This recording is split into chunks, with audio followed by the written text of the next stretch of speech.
Well, good evening, everyone. Welcome back. Monday night, 8 p.m. Bank holiday scorcher is in progress, and the temperature is about to go up even more as we hit episode 249. And as you can see, we are a Fab Four today. Myself, Phil Bars, Dan Simpson, Jonathan, and we are joined by, for those that you know in the chat room, Big Johnny. But Johnny Bryan is joining us as someone a little bit different, someone that's been around darts for a long time. Gentlemen, how are we? I'm all good. Been working today, sweating absolute whatever's off. I've been doing this. It's sorting it. I mean, I come out the gym today. Challenging as that might be for some people to believe. I swear it happened. I've got it because Phil even got an in situ selfie in the gym today. So I was in a gym. I came out, got in the car. It said 33.5 degrees. Now I can't even tell you how far north I live in this. It's ridiculous.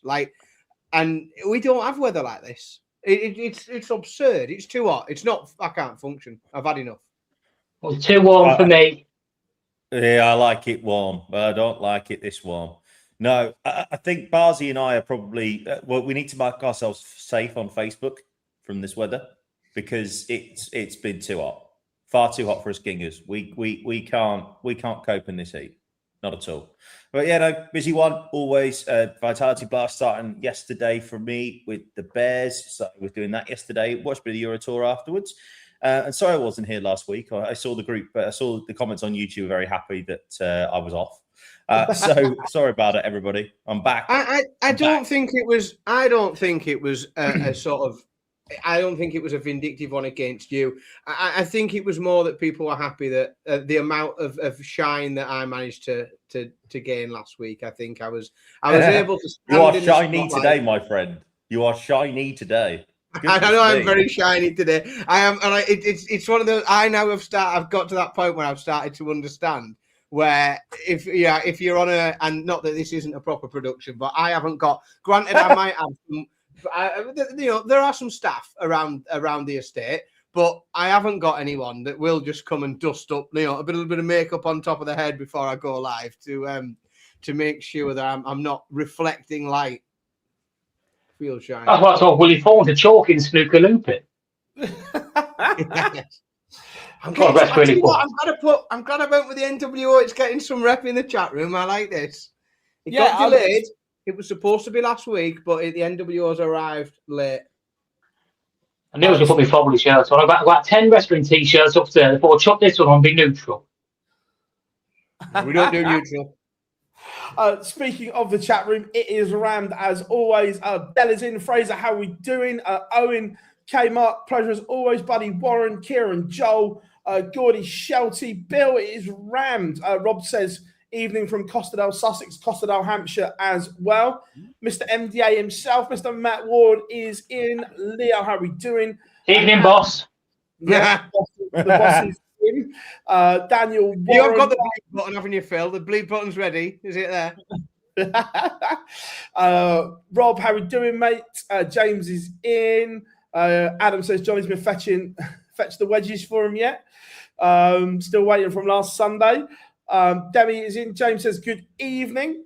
Look, it is for a lot of people probably one of the best weeks of the year because London is calling, and it's not the best week because they're looking forward to Thursday. They're looking forward to the finish of Thursday. It is the final week of the road show. I was wondering where you were going with that, Philip.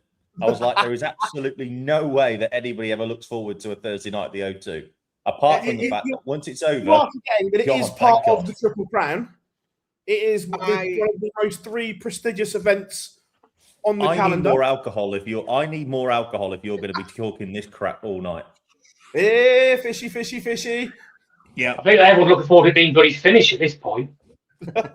There will be, I imagine that. You'll be getting the train to the car, won't you? But I imagine that there'll be some rather happy party tunes being played in the motor as Phil Bars makes his way home after that last Thursday night for this year.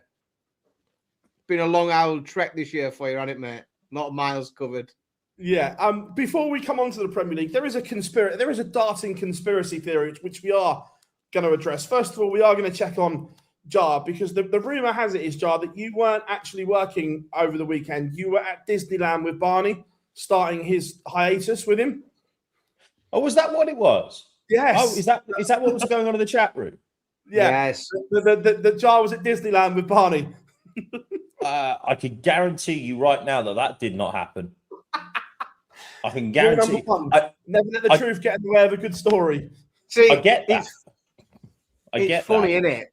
Because it's rare that I'm That's not. his catchphrase, isn't it? When he gets his bloody hashtags going on YouTube, all his clicks. It's rare, you know. We don't do clickbait though. We don't do clickbait. You know that, Johnny. No, not in chips.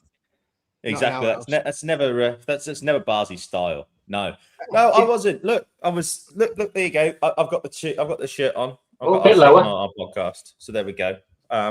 It was a busy one at the weekend. The first weekend of the blast is always mental. And then Sunday we spent 10 hours getting cooked in a tent. Quite literally, it was a long day. It was a bloody long day. What were you calling this week? What were you announcing this week? I did Warwickshire against Somerset, double header. Both Warwickshire lost both games, which was always a wonderful loss. I seem to have noticed. Can you? I know you've been getting out there a bit and doing a lot of different things. I've enjoyed your work in the swimming. I think you've done a good. But I seem to see something pop up, and when you doing some obscure sport. Were you almost obscure sports quarterly? Were you? What was it that you did? Weightlifting, wasn't it? That was it. Yeah. Now there's one I didn't expect to see. Not with the greatest of respect to you and your ability to generate static power, but I wasn't sure. I just didn't see that one coming. That was a curveball seeing you pop up at the. I'm a man of many talents, mate. I'm a man of many talents, jack of all trades, and a master of absolutely zero of them. But yeah, no, like I say, it's this is where it really gets going now for me. For everyone in the chat room, I think there'll be a fair few happy people on this one. Obviously, I'll be here for 250 to review the end of the Premier League, and then I'll be off for 6 weeks because it's all cricket all the time. It never fucking stops. But yeah, but good. We're all good. Some good darts, by the way, out of interest over the weekend. Some lovely darts and a lovely man.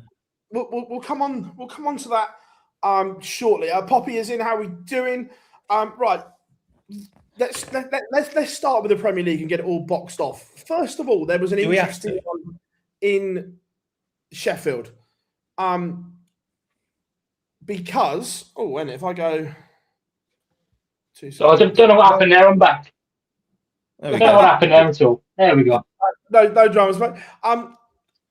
We had the first time that players have stopped the game and would not recommence until the idiot was chucked out. Now, look, we've been speaking about the whistling for a while and how the referees have got involved, especially Hugh. But this was the first time that Gezi and Stephen Bunting both were refusing to recommence the semi-final until the idiot was chucked out. Players taking a stance for the first time. What do we all think? I think it's well overdue. I mean, the players have all had enough. There's only so much you can talk about on social media about it. But again, what can you really do? You can't have people in the crowd. I've seen people on Facebook all say, you need plainclothes security people. But are you living in the same world? How do you have plainclothes security people picking out individuals whistling in a crowd of 10,000? It's impossible. Yeah, totally agree with you, mate. It's fantastic. I loved Owen as well. Owen basically getting, basically taking Gezi and going like, yeah, no, you got to go. But how many times have we said, I'll come back to a moment in March that Dan told me after something that happened at Minehead. There is a around line and there is a find out line. Okay. And too many people. Yeah, absolutely. You showed with the graph. It was off the scale of the graph, as we know. Right. But too many people are fucking around without finding out. There is zero sort of, consequence culture at the moment. And the fact is that we've had someone finally go around and they've now found out. It's fantastic. It's brilliant. I mean, they do chuck people out all the time who are being a bit doing certain things, but obviously you don't see it so close to the stage. But I think PDC have kind of made a run for their own back because they've sold PDC on his party atmosphere, but now it's getting to the stage where it's interfering with games. Where before it was everyone shouting Yaya Toure for 45 minutes. I think now there's a culture of whistling and shouting and going at doubles. That's the one that needs to stop. Sing Yaya Toure or stand up, you love the darts all night long. That's great. When you start trying to put people off, hang on. I'll sing whatever. I don't really care. We will not. We will never be tested. We will never be tested on this channel. I will never be tested to my love for the darts, whether I stand up or not. Not happening. But no, I get what you're saying, though. I do get what you're saying, Johnny. Like the simple fact of the matter is that like again, if thousands of people are whistling at you, it just becomes a sort of like constant drone. Like the players can block out. If it's one twat who decided that they want to be Bertie Big Bollocks and do that, then it's not good. It's ridiculous, ludicrous. To a degree, sports crowds. To a degree, like this isn't all the time and this isn't all the places, but to a degree, sports crowds will often self-police. Like if someone starts acting a dick in a crowd, often the others around them will quietly put a stop to that without really the event staff and everybody else knowing about it and learning about it. Now, one of the reasons or one of the ways to really swiftly increase when a crowd will start to self-police these things is when people stop playing. Like, I fully support it, and I understand completely that it does take people out their rhythm. It's difficult. I mean, Stephen Bunting had one dart in the treble 20, and bless him, like, God, I don't know how long that was, but then went and put his second dart in the treble 20 as well. And what a dart that was. Sadly, couldn't follow it up with his third, but yeah, I think that when you take a decision to stop play, whether that is, and I also think that there needs to be like and this is what we've seen and people won't like this culture or refer to it as, but the senior players, right? Because there are, like, however you want to paint it, there are senior players on the tour, and it has nothing to do with their age and everything to do with their, position on the card, if so to speak. And if you see these players towards the top end of the game that are taking the decision to think, no, I'm not playing in this environment, I'm not doing this, we can stop it, and I'll play when I'm ready. And if you get Gezi and Bunting doing that on the telly in the Premier League, then what will happen is two things I think that will happen. First of all, it empowers other players, let's say further down the card, other players will feel empowered to take a similar view because they've watched the two senior players do it, or two of the senior players do it. And what it also does, guarantee, as soon as it starts happening more often, the crowd will very quickly be sick of the game stopping, and they will start to self-police that. Like, how many we've all been in a lot of darts crowds. And if you do something that starts disrupting people's ability to watch that, like, don't mess with the darts and don't mess with the bar. Like, if you mess with either of those things, you are in the shit. So I just think, as soon as they start to stop the games more, which is fine, like, the crowd will not, they will start to self-police it. And you will have people where when as soon as the security get to an area, you're going to have 50 people all turn around and just point at a bloke, and he's going to be out by his feet, hopefully. But I think it's a bold move, and I'm very glad that the crowd got behind it, because I think depending on where you do that, like depending on which venue you're in, what night of the week, how much beer everybody's had, there is a chance, that in some occasions that could have gone the other way, and the crowd could have started getting at the players and booing a bit and being a bit disgruntled that the player. But I think the crowd immediately got behind the players, supported them, and all wanted the idiot out and things to get on. So, for all of those reasons, I think it was like, we don't want it to happen, but I think it's a good thing, and I'm glad that those players and Owen took that decision to act the way they did, because I think it empowers other people to do that. But would it be the same reaction if Gezi had the dart in the board, not Bunting? If Gezi had turned around and said stop, in the middle of his throw, because Bunting is still quite popular, as we know, he's a people champion. But would they all have been not respected, that's the right word, but would he all have stopped so quickly and got it sorted out? It was Gezi that throwing darts at the ball and turned around and said, "Come on, bud, get him out." I think it depends, but again, I think it depends on the venue. If you're in Cardiff, yes. I think he gets all the, So that's what I mean. I think depending on where that is, what event it is, and which town you're in, it could have gone the other way, and I'm very glad it didn't. To Dan's point, just to jump in there, sorry. To Dan's point, right? There is no way that's happening at Ali Pali. There's absolutely no chance of that happening at Ali Pali. No one at Ali Pali actually watches the darts anyway. That's a fair point, but like, there's no way that if someone's whistling and acting a dick, there's no way that the crowd are going to go and get them person and get them out. It's just not going to happen.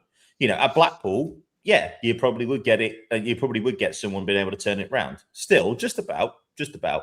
But mate, if it's happened at Blackpool, I'm coming out from behind the stage. I've had it this year. I'm behind the stage. If someone does it in Blackpool, I'm going out, and the first person getting pointed to is coming out.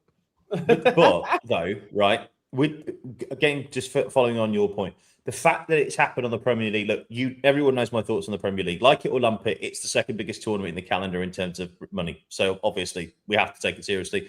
It's the longest tournament of them all because it goes on for 17 weeks. It's the one that Sky try and put behind. It's the biggest non-ranked, etc., etc., etc. Right? But the thing is that a lot of people watch the Premier League. It's supposed to be the best 8 players in the world. Supposed to be. Not always, but supposed to be. Right? And the fact that we're doing this on that sort of a stage in front of a massive TV audience on Sky, hopefully, and across the world as well, hopefully gives people the sort of message and sends people that message that people are not going to take it anymore. Do you know? Like you mentioned as well, Phil, Hugh's got involved before, and then Owen telling the security exactly who it is that they need to turf out, right? And as Dan says, if this continues and it happens on big TV stages and it involves, Littler or Humphreys or Van Gerwen or all those big players, sooner or later they'll get the message. And I like it. More of it. Get rid of it. Well done, Owen Beams, as well, for dealing with it how he did. Yes. Is that the first or second time he's been at the Premier League? He hasn't done many, is he? Third, maybe? Third, I think. Yeah. That's it. And he's dealing with that on his second or third night. Fair play to him. That can't be easy. I've said this for a while, that just being a referee isn't enough. And I love Paul Hinks to bits. But when you go back to the Gezi-Anderson game, if that had been George or Russ on the stage, the incident wouldn't have got as far because they know what's going on the stage at all times. And Owen is very similar, where he understands it's not just the board, and his stage awareness is so good. Like we've seen it at the Super Series when he called out, I can't remember what his name is, but he called someone out for tapping and he caught him and he called him out straight away. He knows what is going on the stage at all times. His presence and awareness is absolutely incredible. And I think that's down to, sorry, mate, I'll just jump in and say that's down to his involvement at the Super Series, because obviously George has got a massive impartment of that. Yeah, like, he's probably made sure that he's aware of everything that goes on stage, but also not just on that point. That's what a second referee needs to be looking at as well. I know the second referee that they have is obviously looking for if they stepped over the mark or if there's a buzz, if someone stepped in the exclusion zone. But surely that the second ref can also, inform the scorers that something's happened. Do you know? Yeah, 100%. But I think also that leaves Owen's stock really, really high. That early on in his career, Absolutely. He's had a big moment. He's been challenged, and he's been up to it and absolutely smashed it. So kudos to Owen. How are we doing, Kev? Good to have you in the chat room, mate. We'll come on to that in a second. Also, Matt, I've starred your question about the Euro Tour. We will talk on that when we come on to the Euro Tour shortly. Don't worry about that, buddy. So, right, 7 till 16 weeks. The good, the bad, and the boring. Let's have very boring. A good moment, a bad moment, and the boring moment of the Premier League. Where are we going? Start with you, Dan.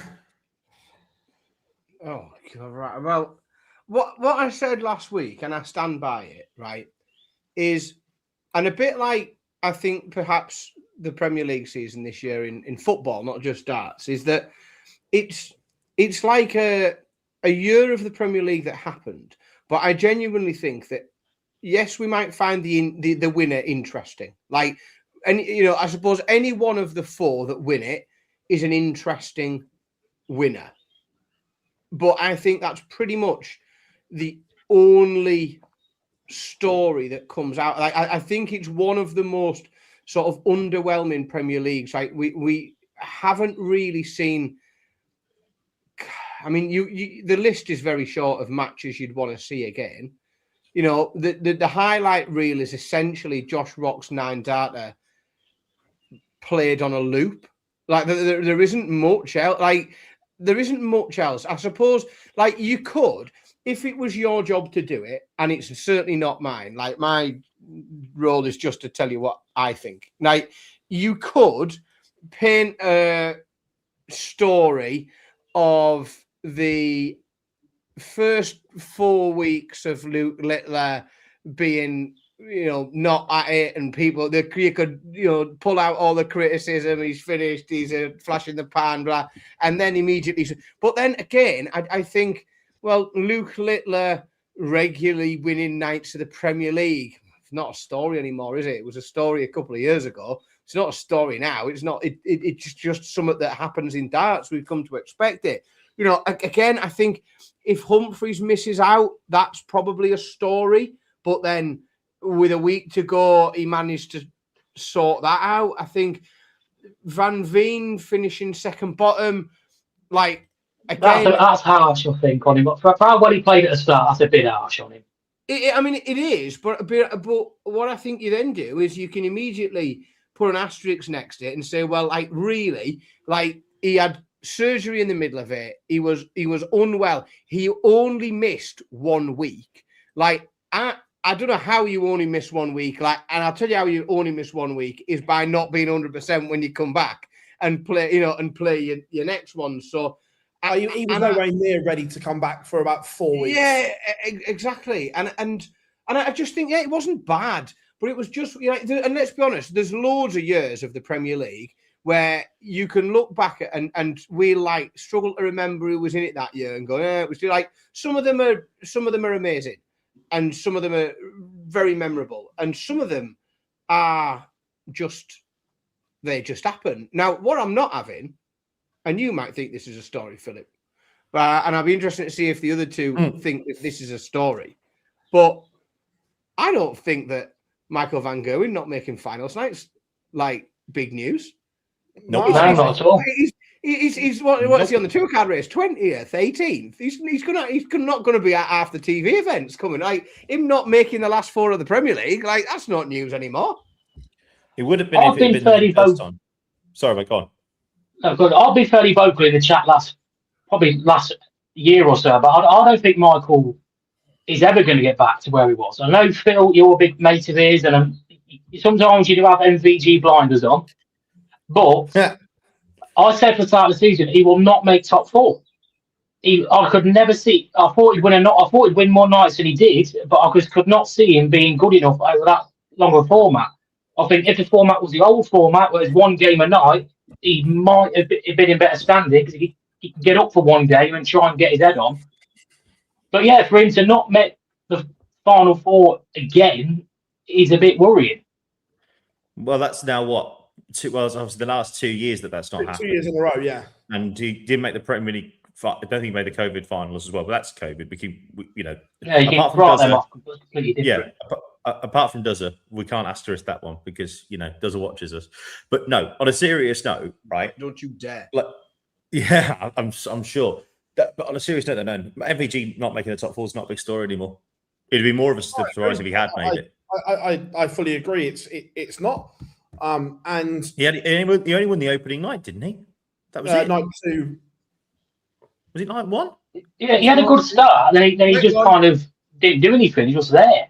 Yeah, he won night one and he made the final of night two. And let's be honest, if it hadn't have been for him winning the first night and making the final in night two, then come the back end, he would have been nowhere near the conversation.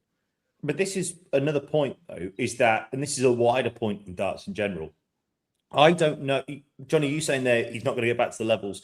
that he was. I don't think anybody, bar Littler at the moment, is ever going to touch the levels of 2016, 17, or 17, 18 MVG. I just don't think that's going to happen as a wider point. But also, no, but even a bad year of Van Gogh then would still have been 2 TV titles. When's the last time he won something actually proper? I'm not talking about a World Series event, Phil, or any of that nonsense. I think, was it? We bring that up. Was it 2020? 2023? Yeah, that was it. Yeah, so it's been a and couple that in of Michael Van Gogh years may as well be 15 years ago. But also, 100%. But it goes back to any of us. The last ranking television final he won was the 2022 Players' Championships finals. Wow. And again, like we talked about this the other week, and I will not accept the 2 World Series finals that he's won since then. The last proper trophy, and I'm happy to go with this one, is 2023 Premier League. But he hasn't won a ranked TV event since 2022. And for those of you that haven't got a calendar, it's 2026 now. But this is a wider point, though. How many people that have we seen get back to a level when they've dropped off? I can't think of the only one that I can think of.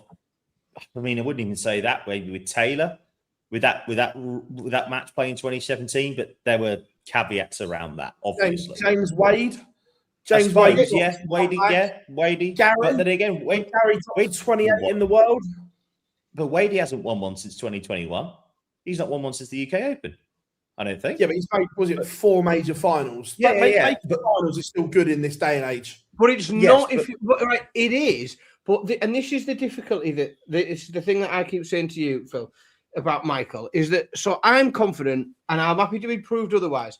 But I don't think that this guy will suffer the indignity of turning up to qualifiers for Pro Tours. And he's going to very quickly go from a bloke or a player who gets to not go to Pro Tour events because his calendar's a bit busy, or he can't be asked, or he's not feeling it that week, or he fancies all the dirt or something, and that's fine. Those are at the top of the game, in my opinion. They've earned their right to manage their diary. But he's going to go very quickly from a bloke that decides he don't fancy one to having to go and play with the part-timers to try and get a spot at one. And a final here and there ain't going to be enough to hold, because to hold a ranking anywhere near where he expects to be. And I'm just not sure how he approaches because it's going to be humbling, and we've seen some players humbled in different ways. We've seen Raymond humbled since he came back, Peter Wright, Michael Smith, Dimitri van den Berg. There's a big list of players that have won some very big pots who are currently having to sort of trawl through the dregs in order to try and play TV events. And I just don't know. I think Michael hasn't got the appetite for it. It's a struggle to get Van Gogh to play 3 days on a Pro Tour about pulling out. You think he's going to stick around for 3 days in Leicester? Much as I love Leicester, greatest city on earth for darts. But again, to stick around for 3 days and then come back the next day and play Euro Tour qualify for Copenhagen or Belgium. He's not going to do it. He's not going to want to do it. Be some effort though if the Euro Tour went to Billericay. I'd be here for that. Oh, it'd be a cracking event. Let's go. The issue goes back on. But the issue goes back to fundamentals. That the dart in the hand is all wrong, and until he sorts that, it's never going to work because the dart is leaving the hand pointing down. Until he corrects that, nothing will change. Well, they need to change your darts, change your setup, change something. Phil Taylor, you look at Phil Taylor's career, he held his dart in about 5 different ways. Yeah, they all landed in the ball that sort of angle. But he had long darts, short darts, pear shape, slim shape, bombers. Over that, Michael Van Gogh, he hasn't really. I know he changed manufacturers, but he hasn't really changed his setup since 2003 or 4. Really, since he was a teenager. It's exactly the same. But that's what I mean. So you need to change something. At the minute, what he's doing isn't working for him. So he needs what used to work doesn't work. So he needs to change something that does. Even if it's chuck a kite flight on or anything, just to change it up. No, I 100% agree. 100% agree that, but I don't think it will change. And no, next year might be the last we see him. Because if it doesn't change, I agree with Dan. He won't hang around. Yep. He won't scratch around. He's made enough money. He's got enough things that he's got to work. He's got loads of other stuff that he's got to be dealing with. You know, your kids are also quite young, you know, still. Like, you want to try and make sure that you don't miss out on them, you know, growing up. And he's set for life. So why would you go and, if you are going to be, you know, outside the top 16, having to go to qualify for Euro Tours, etc., and have to qualify for TV events, why on earth would you go and put yourself through that? You're one of the greatest players to ever pick up a dart. He can still make a very good living for a very long time, just walking around doing exhibitions. Oh my God! Can you imagine? Exactly. Can you imagine? Well, that's what I was going to say then, because we have seen the players at the very top of the game make decisions to not playing ranked things or things that perhaps people feel they should be going to instead play exhibitions. So, and good on them. And well, right now. But the thing is as well, and you know this better than anyone, Johnny, like the darts exhibitions and what they are developing, and they're developing fast. Like if you went to a darts exhibition 5, 6, 7 years ago, see a pre-COVID, right? And then you go to a darts exhibition now, not all of them, like the decent ones. If you go to, like, it will blow you away.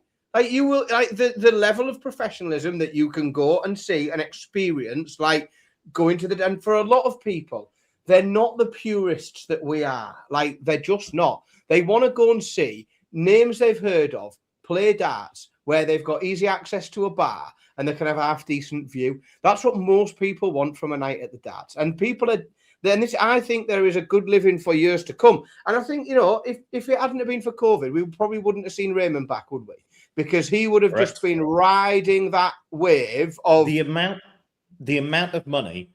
Sorry to jump in there, but the amount of money that him and Taylor had for 2020 was ludicrous. Going around the night of the darts and all that sort of stuff, it was ludicrous, the amount of money that both of them were being paid. And that's not a bad thing. I ain't got an issue. You know me. Chase the coin. Do what you like about that. But this is the thing now.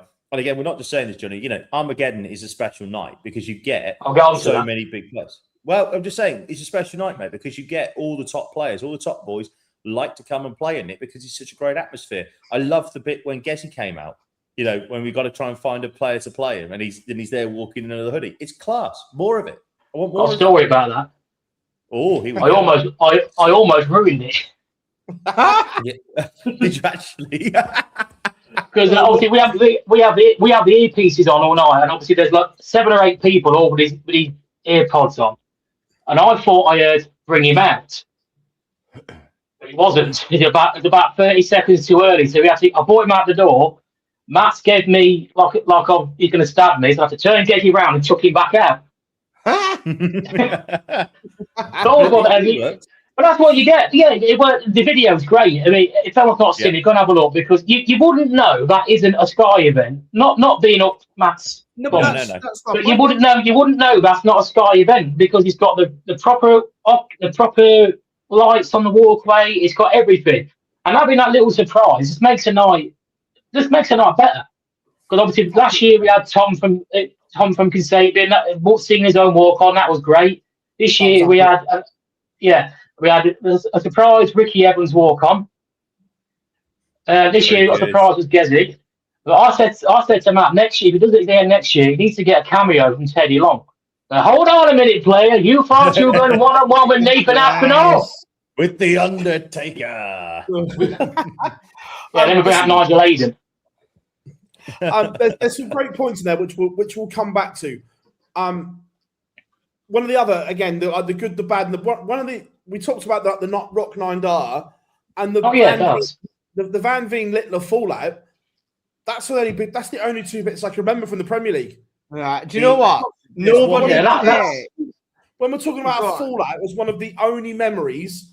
That's how boring this format has got. The problem there's one more I'm going to shout in there. I'm sorry. There's one more I'm going to shout in there.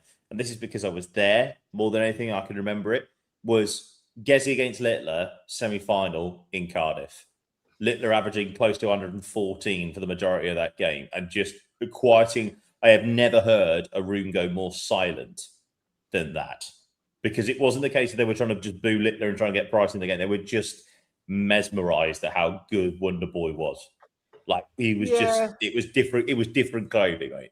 That's it. But that is the only 2-3 things that I can remember from the whole thing. You look at the boring is the format. I don't know. I don't want to keep bashing it, but we have to. No, let's do it one more time. We have to, though. Because the thing is that at least the previous few years in this Premier League format, at least there's been something on the line on night 16. Admittedly, it might just be 4th versus 5th in a quarter-final, and whoever wins goes on and all the rest of it. But at least there's been something. Last week, there was fuck all. The only thing was Gezi and Humphreys, whether he was going to finish 3rd or 4th. But that's it. It was really it. No, and then, yeah. Sorry, mate. Go on. No, getting back to it, I know they said it's great for the fans in the arena, but sitting through bloody OE 3-4 times a night does my absolute head in. There's only so many times you can watch a walk-on or watch a game. As I know people said about before, back in the day, I sound like I'm being 86 now, they'd have a countdown for Taylor and Barney, like in 7 days, 6 minutes and 27 seconds. Mm-hmm. Nowadays, Luke, quick, get a stopwatch. They're back on in a minute. How many times can you watch it? Well, this is another part of the boring element, isn't it? You know, the fact is that if Luke go through to the Premier League final, we'd have seen it 7 weeks in a row. Now, I love that. Minus what you've watched at either European or not Pro Tour, Luke that goes to them, but you've seen them at wherever else they might have played in between. World Masters, obviously, in January. You know, it was a great quality game in that final, don't get me wrong. But, you know, this is the point that I'm making. 7 weeks in a row of non-ranked darts of them two. It's quality. I'm not saying it isn't, and it's wonderful to watch in terms of the quality that they produce. But when you're getting it potentially 7 weeks in a row, it does get extraordinarily dull. It's awful. Look, the argument that Uncle Barry would have to that is you want to watch world-class players playing world-class darts all the time. And yeah, that sounds great, but how many times I'll have a steak? I couldn't have steak every week, 7 weeks in a row. Even if it's from a proper steakhouse, you can't have it. You can't have it all day, every day. And that so the key problem, like the big one with it is, it's that if it wasn't on telly, it'd be great. Like if you think of the fight, like if you look at it as a let's say it's an exhibition, right, Johnny? As the resident if someone comes to you and says, "Look, I want to run this. I've got these 8 players, and what I'm going to do is I'm just going to do a straight knockout. Like so, everyone in the venue is going to think they've seen somebody win something. What town are we in? Swindon, right? We'll call it the Swindon Cup. Like you can build that. That happens a lot. Especially in place, especially like I think the Newcastle one Lee Bellamy does that. Perfect. Dave Anderson does them in Scotland a lot. I think what Matt tends to do now is just have the players play against each other in a shorter format, or play people that have bought the leg, and then have a big head-to-head at the end between, I think Leicester was Bunting and Wonderboy, and that was great because he only seen one big long game once. Not 5-6 times a night, and you've already seen Luke play a couple of lads, and stuff like that's great. I think it's brilliant if you just go to a venue and you want to watch the darts, and you almost see someone win. You see a little tournament, but where it becomes challenging is if you watch it for 16 weeks, and I hazard to guess that there are very, very few people that are willing to stick with. I think you've maybe got. Like I think, let's say, and I'm like maths is nice and easy for me if I keep it round, so don't come at me for the figures. But let's say if you've got 1 million people watching on a Thursday night, I'd like to guess that over the course of if you average 1 million, I reckon you've probably got about 3 million people who all watch about a third of the time. And I think that's sort of what it's probably made up with. You'll have particularly big nights, and then I'd love to see the viewing figures. I'd love to see the viewing figures for last week. It's run its course on it. That's like when the format came in, I loved it, and I think that first year I'd done again. Quite lucky. I think I probably got to 5, maybe even 6 event, like in the arena, that first year of this format. And it was a bit new, it was a bit fresh, and it was great. And some of the players, we had a change up in format, so we hadn't seen a lot of the players in this environment. And yeah, I just think this format has ran its course now. The one thing that, sorry about it, I was just saying one thing. The one thing that Matt Porter, like him, loathe him, do whatever, have your own thoughts on him. But the one thing Matt Porter has always said, to be fair, is that the Premier League constantly evolves. And they do know when a format is dying. And I'd like to think that the team at the PDC are starting to recognise that this format is pretty much on its arse. Just going back to Luke and Luke, but I'm going to bring wrestling into it and I'll do a full Matt Edgar. Back in 2001, Stone Cold Steve Austin won the Rumble in January. He was going to face the world champion at WrestleMania, probably going to be The Rock, because that was 4 months. You had 4 months to build up. You can't build a game in the Premier League for 4 months. But then you didn't have Rock versus Austin every week on Raw for 3 months. He's building up to something. You don't have your 2 megastars playing every week, or like in wrestling, you don't have them facing off every week. Well, it's like boring. Well, it's like Reigns and Punk, isn't it? Remember when Reigns and Punk were going at it for at the Rumble this year? Obviously, they were constantly on TV building up to the match, but they never faced each other, and that's fine. Like, I ain't got an issue with that. But and there's a way to try and hype up games and all that sort of stuff. But again, like I say, I met Dave Clark. When was it? I met Dave Clark back in April. Lovely guy, obviously. We all love Clarky on this channel, and I know a lot of people do in the chat room. And he even said as well that he thinks the Premier League's getting a little bit stale, you know. And this is the thing, like we talked about it a couple of months back. The best way to do it would be to have the 16 players in it, 2 groups of 8, each play every other week, because that way then it sort of gives a bit of a life, and it also means the 16 players can get in it. It will never happen because Sky will obviously want Littler and Humphreys on every week, and obviously the arenas will be like, hang on, why aren't we getting Littler? Why is he not coming to our arena? But I think that would be a nice way of doing it, personally. Right, before we think, London is calling. We are going to crown a Premier League champion in a few days' time. The semi-finals will be Luke Littler, Guthrie Price, Johnny Clayton, Luke Humphreys. I want your winners of both semi-finals and who wins part of the Triple Crown at the O2 in London. I have the ability to kick you, Philip. Just remember that. I have the ability to kick you from this stream. Just remember that.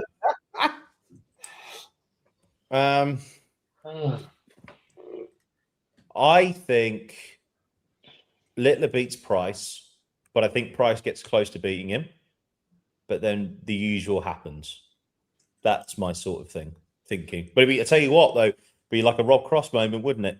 Losing to Luke all the way through the Premier League, just like Cross lost to MVG on the Euro Tour of those years, and then beat him in the game that matters. I want to say that Johnny Clayton beats Luke Humphreys, because I think that Johnny on a Thursday night, he's not had anything to. I'm just saying he's not had anything to play for, has he? For 3 weeks, he's been on the beach, whereas Luke's been on the charge, and yes, he's probably been the most consistent player this month. But I'm gonna go Johnny Clayton wins. So it'll be Luke Littler versus Johnny Clayton. And I wish I could be less boring. I really do. But Wonder Boy, I appreciate it's not that long a format because it's obviously, but he's the only other game that's gone over 19 Long days. enough. Yeah. Long enough. Luke Littler 11, Johnny Clayton 8. Luke Littler is the 2026 Premier League champion. Cheers for coming, everyone, in the Luke Littler Invitational. Johnny, what you saying? And we can move on from. I do agree. I'd love to see Clayton or Gezi win it, but I just think Luke just does enough all the time. The players like this, he very rarely batters them over a longer format. I know he does now and again, but I don't see Gezi getting. Was it first to 11? First to 10 in the semis, I think. 10 in the semis, 11. I don't see him battering Gezi at 10-3 or 10-2. I think it will be 10-7 at least. Yep. And then the Luke and Johnny's the hardest one to pick, but I do think Clayton will win it because it is his favourite tournament. I think that could be last leg. I do think that could be last leg either way. But then I think whoever wins that is just runner-up to Littler again, unfortunately. It'd take a monumental performance from either Clayton or Humphries to beat Luke in a final. Because he doesn't lose many. He's only ever lost one. Exactly, that was when he was an amoeba. Or two, excuse me. But both of them have been to Luke Humphries. Oh, the Worlds and the other one. Well, to the Premier League final 12 months ago. Yeah. Yeah, boring, the same as you, boring, Wonder Boy. Dan? I wish I'd gone first because now I look like I've copied everyone else's homework. At the minute, you can't say much else. I mean, Phil's going to probably wind up and say, oh, Geddy drops out and Bunting comes in, he comes and wins it. Do you know what? If the format was still first to six, I'll tell you, and I mean this, right? If the format was still first to six, I wouldn't pick Littler. I wouldn't have picked him to beat Gezzy, and I wouldn't pick him in the final. Yeah, I wouldn't. I would have trusted the other three to get out of the traps quicker at the O2. And I think that extending even just a best of 19 just gives Littler like 3 or 4 legs to get going. Like, I wouldn't be worried if he was 3 back or 4 back. If Gezzy took a double break, I'll tell you what, if Gezzy takes a double break early, I'll be straight in touch with my bookmaker because it'll be the best odds I'll get this year for Luke Littler to win a match. And I just, the format's too long. He has too long to get going, and I just think he's going to be the best player. I will disagree with who he beats in the final. I think Luke Humphries beats Johnny Clayton. I think Luke Humphries is the form player at the minute. I think he's played some fantastic stuff both inside and outside of the Premier League. He's playing great everywhere. And I think we are going to see a Luke final again. But, people can moan about it, but everybody else needs to be better and beat one of them, stop them getting there. This is just, this is how it works. It's not, it's competitive sport. And the format just gets longer. So I'll say this. One thing. Mentioned as well, PC Finals 2024. Thank you, Joel. Yeah, so he's been in 3 finals as Littler that he's lost, and all of them have been at Humphries. Yeah, but I just can't have it, though. I can't have it because he's... I don't know. Too much. Yeah, he's going to be there, and he'll be tuned in, I think, by then. Again, I think if he played Humphries in the semi-final, I'd be more worried about Humphries getting to Littler.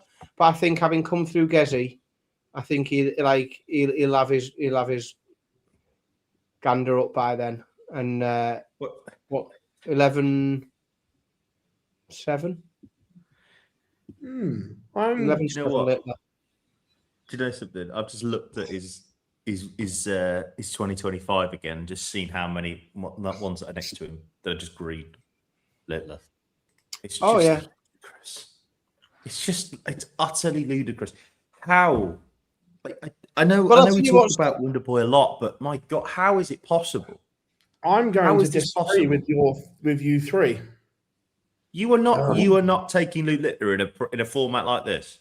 No, sorry, Luke. Oh, I disagree. All 4 of us. I am taking a Luke. Sorry, Luke. But I am not. You're going for Humphries to defend? I'm going Humphries to defend. Unless. Here we go. Unless Clayton wins the semi-final, in which case, I agree with that, mate. The Gen 1s have to come out.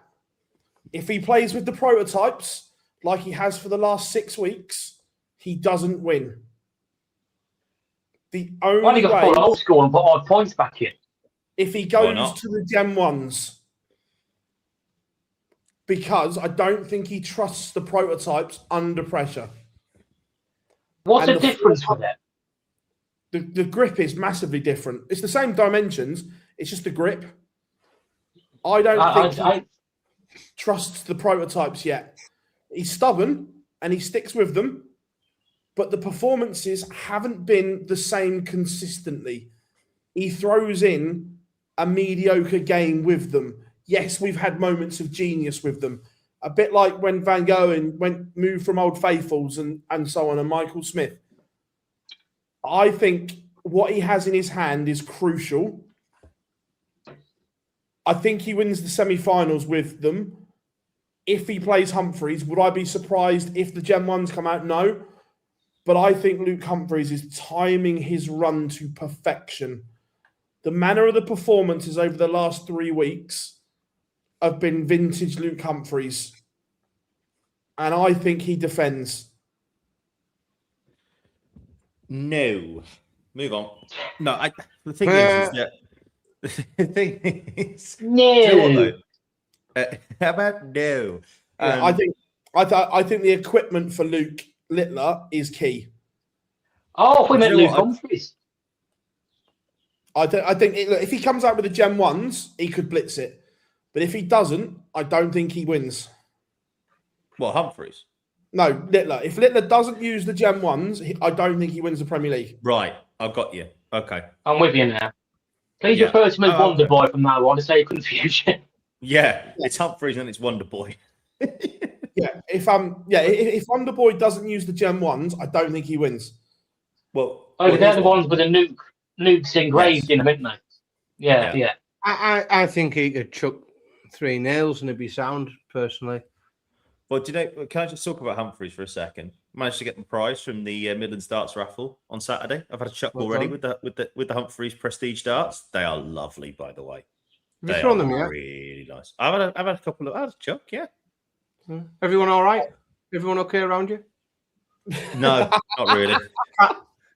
Vet's bill's gone through the roof. The dog's already. Yeah, the dog's. I thought the vet's bills would have gone up if you start throwing darts. For how many world champions and major winners Red Dragon have, they have some lovely stuff. They're underrated as a brand, Red Dragon. Yeah, Obviously, the Target have the big market share because of Wonder Boy. But I think my 2 favourite brands are probably Red Dragon and Target Japan, because they're 2 different sort of things. Target Japan makes some of the best looking stuff. Them and Shop make some of the best looking stuff you'll ever see. I was up until very recently. I chucked a set. My everyday play. I mean, my house is overflowing with sets of darts. But up until very recently, my everyday set that I kept by the board, the one I threw every day, was a Johnny Clayton. And then I've only switched from Red Dragon to a Target dart when I wanted something. I just wanted a little bit more grip, and I almost went. I did. I think the rest of them were in the survey. I literally went around everybody I knew with this Johnny Clayton dart and said, "What I need this, but with a bit more gear on it. I just need a little bit more grip." And I come up with I didn't care what the manufacturer was. It was a dart. It was the dart I was looking for, and it ended up being a Target dart. But for years, I only ever threw a Red Dragon Johnny Clayton. A bit more gear. Didn't realise you did that, gear. mate. But you know, whatever you're about to say. To hold the powder tighter, is it? Just a bit more powder on it. Just a bit more powder on it. Just to get to stop my fingers slipping. It's done. Moving swiftly on. Chalky. It's chalk. It's chalk. It's chalk. That's all it is. Chalk. Of course, Of course it is. Yeah. Chalk. You're on it. The Euro Tour of the weekend. Congratulations to Ross Smith. He has finally completed the set One of total Euro Tour one of and life's the event. one of life's real good guys, by the way. I know we don't. I know that's one of whatever. But honestly, I cannot tell you how much of an absolutely top human being Ross Smith actually is. Out away from darts, on the hockey, everything else around him, he's just so sound. I remember about Ross Smith, 2018 Players Championship Finals. This was before we'd even started doing this. We were just there as a punter, right? And we were having a chat with somebody, and Ross Smith was sat in a Butlins, in the what is it? You know, the arena, the bar area, where the bowling is and all that sort of stuff. He was sat there, absolutely devastated and heartbroken because he'd lost his first round game at the Players Championship Finals. Obviously, 8 years later, look at him now, top 16 in the world. Look at him go. Yeah, it's those sorts of things that make you want to, especially because of how gutted he was that he lost his first round game. for me, it's one of those things where you get to see the human side of sport, and it made me really want to root for him because of how disgusted and disappointed he was. A lot of time for him. Love it. Great to see. There was a lot of, go on, Phil, sorry. No, go on.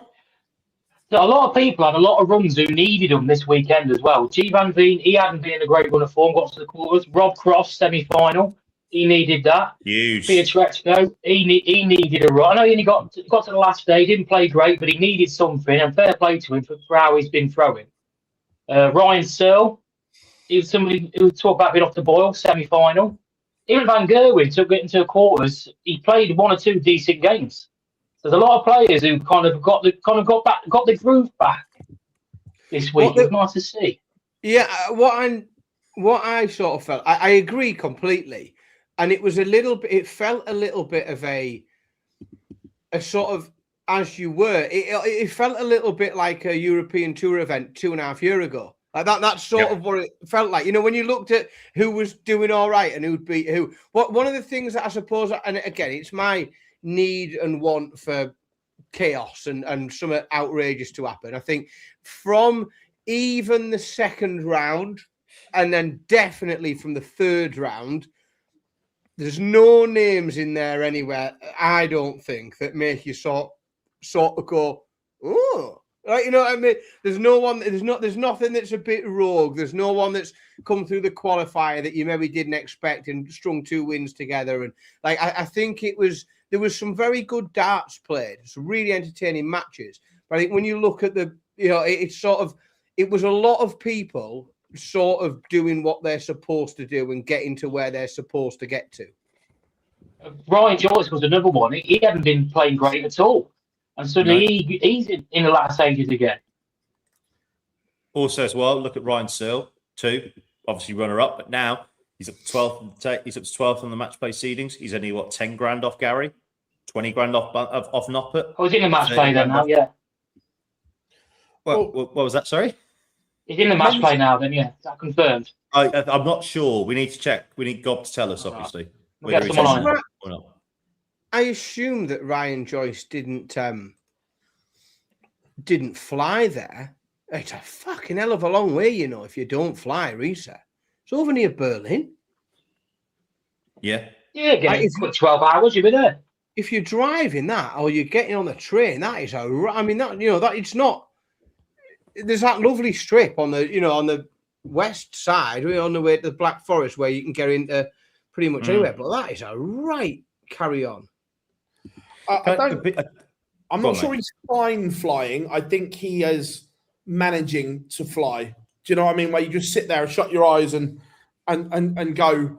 Grow up. Cameron Menzies as well. Yeah. Hector as well.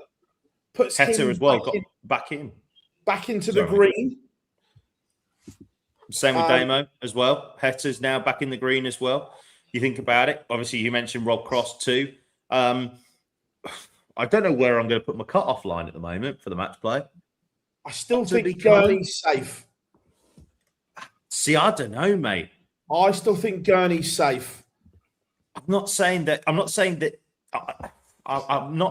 he's in the mire, but I wouldn't even put him in murky green yet. I really wouldn't, mate. How many more events have we got in between? We've got more than you think. More than you think.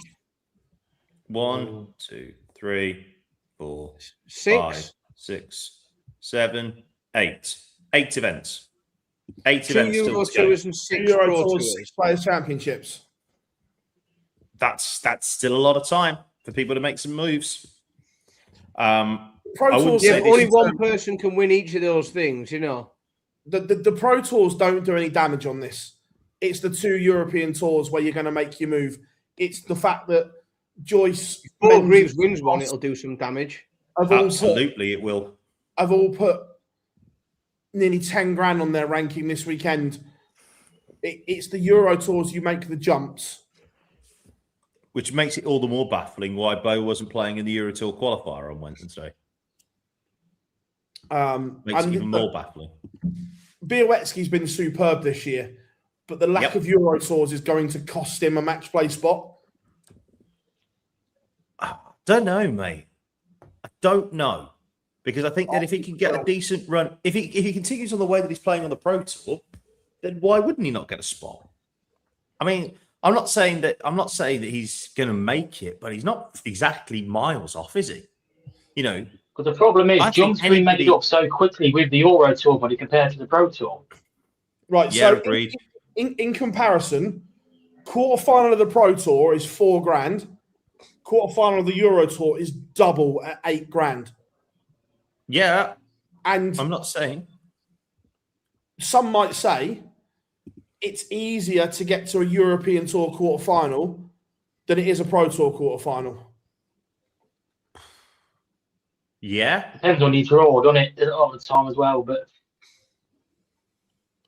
Yeah. I mean, to be fair, because at least with the Pro Tour, you've got to go through 5 games in a day before, or 4 games in a day before you get to a quarterfinal. Correct. Euro Tour, all you got to win is potentially win 2 games. 3 games. If you're seeded. 1 a day. Well, no, if you're seeded, you get to win 2. Yeah. If you're not not, seeded, it's 2 games. Still 1 a day. You're prepping yourself to get up for 1 game a day. Absolutely. Yeah. And this kind of brings me on to the next point as well, that we'll do this all in one because this ties quite well. Matt said this earlier. The lack of top players is opening up opportunities to get further because you're getting bumped to a seed and then someone else is going. Do you see what I mean? Because of the top players aren't there, some of the seeds aren't seeds. Do you know what I mean? They're there to be attacked. what we're saying is, Matt, by running his exhibitions, is actually ruining the Euro Tour. So well done, Matt. Well, I mean, we'll come on to that in a minute. I disagree with it. We're going to talk about it properly because I disagree with that completely. I genuinely believe that those at the top end of the game have earned the right to make a decision where they go and what they do. But I also have absolutely no problem whatsoever with anyone at all deciding that they can't be asked, don't need to, don't want to play any Players' Championship event that they don't fancy, any Euro Tour event they fancy. Like, for me, it creates more opportunity for other people to put bread on the table. Like, I think other people get that opportunity, A, to go and, earn money, and B, to go and experience, a Euro Tour that they might not have been able to make. There are people there are tour card holders that have kept their tour card because a big player hasn't played a Euro Tour. They've got a spot at a Euro Tour and they've gone and kept their card. I think it's a perfectly good system. I like it. I like that we get some rogue entries in Euro Tours. And I just think if you're self-employed and you don't have to, if you're self-employed and you choose what work you take, don't you? You choose what work you go and do. There's certain things that you commit to at the end of the year, at the beginning of the year, and say, well, I'll do that job and that job and that job and that job. And then you can pick and choose what you want. And if you want to have a day off, if you want to have a holiday, I think it's a good thing. If we see Ross Smith and Searle in a final, I understand that people will, you can make the case if you've got a full set of everybody there, then those 2 players might not make the final. But I quite like that they did. I just think it's more fun. It's different. We can't be moaning on one hand that we see the same games all the time and that the Premier League's getting boring. And at the same time, we see some different things going on a Euro Tour and think... Right. I'm just going to say this very, very quickly. I just looked at this is a random European tour, okay? I'm looking at the 2018 Dutch Darts Championship. Oh, okay? that one. Yeah, everyone remembers, right? Seeds were Michael Van Gerwen, Steve West, Joe Cullen, Darryl Gurney, James Wade, Max Hock, Johnny Clayton, Stephen Bunting, Peter Wright, Chisnell, Whitlock, Gerwin Price, Adi Lewis, Darren Webster, Ian White, Mervyn King. Who won that European tour? The third seed player, Ian White. And who did he beat in the final? Rappy Ricky Evans. So what I'm saying on that one, right, is this. it doesn't matter. A few years ago, if that happened, everyone was like, oh, wow, this is incredible. Absolutely amazing. Like the fact that we've got these opportunities, okay? But the thing is that like the Euro Tour, no matter what anybody says, like the Euro Tour is still one of the biggest draws for fans across Germany and for Belgium and for all the rest of the places. But it also gives an opportunity for players as well to get that experience to try and make their way onto the stage and try and do that. Again, we come back to Rob Cross. The year before he won the World Championship, Rob Cross was consistently getting beat by Michael van Gerwen in the Euro Tour on stage, right? Comes to the World Championship, and look what happens. He wins the game that matters, right? Because he's got that experience of playing on a big stage, okay? And like, I'm not saying that, of course, that without Littler there, but the thing is, though, and this is a wider point about the whole thing, without Littler in any event, you just feel like it's being diluted. And I don't want to sound like I'm up Wonder Boy's arse. I'm not, but like, unfortunately, he has taken darts into a completely different point. Like he's completely taken it to a different level. So when he chooses not to play in events, as we always say, there is an asterisk there, isn't there?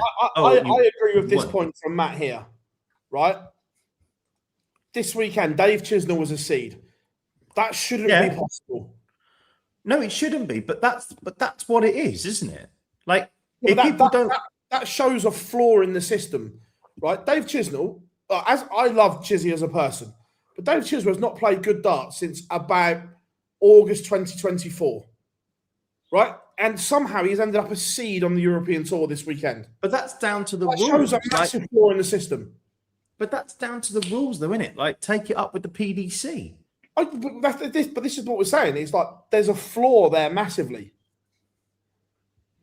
The thing is, you can't expect players like Luke, who, let's be honest, if he goes to a European Tour and wins it, he could be losing money compared to what he could have earned doing 2 or 3 exhibitions.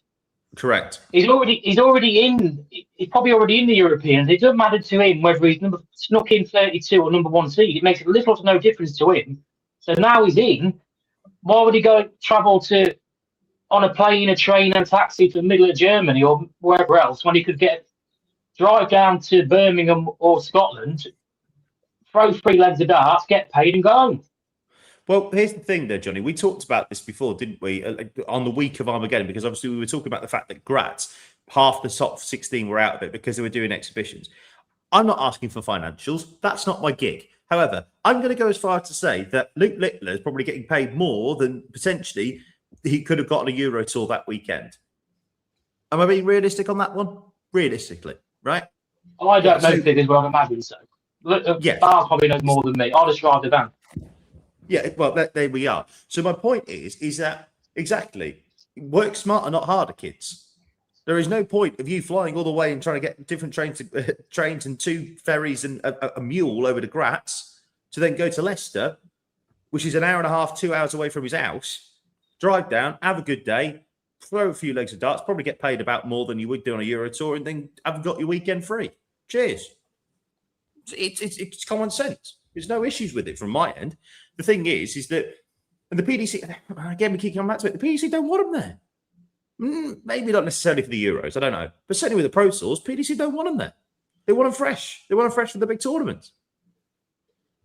It's as simple as that. They want them fresh for the World Series when they can go and spread the gospel, and they want them fresh for the TV majors because that's when people watch. But Matt's saying that we're not saying the top players playing everything. What I'm saying is the rankings and qualifying is changing ASAP. Matt, they changed it 2 years ago to protect the top 16 boys. If it was back to the old days, anytime soon. No, absolutely not. And like if the old system was back in when it was the top 16 on the Pro Tour order of merit that was seeded, then you get players playing on it. But they'll be. So you watch. I'll call it now, and people will hate this, but I stand by it. There will be changes next year when Littler doesn't get to Minehead. Next year there will be changes. Mark it in your diary now that the top 16 will be in everything. I think the Players' Championship will go to the top 16 plus top 48 on the Pro Tour Order of Merit, and the Euro Tour will change as well because of this. Convinced of it. They will guarantee the 16. they will. So then none of the top 16 have any reason whatsoever to play any play championship events. Correct. But they don't now anyway. You think the amount they're missing anyway, there's no... Littler's exact words were in an interview, so I'm not misquoting him. He was asked, but you're the defending champion. Are you not going to try?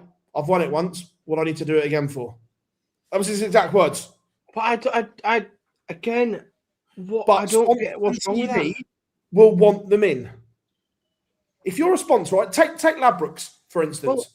I'm right? sorry. You're paying an absolute fortune to sponsor a PDC event. You want your logo on the best players in the world. Yes. If they are all of a sudden all going to boycott it and go, I'm not doing a Pro Tour this year because they're shit, when that's up for renewal, you are not going to command the same price for that sponsorship. And the PDC are a promotional company. And if you say to Barry Hearn, right, this was a £5 million contract for the last 5 years. This year it's only worth $500,000 because the top boys ain't there. They are going to change it. Well, so this is, and that is the only thing, because that isn't let's be honest, that isn't a Ladbrokes problem.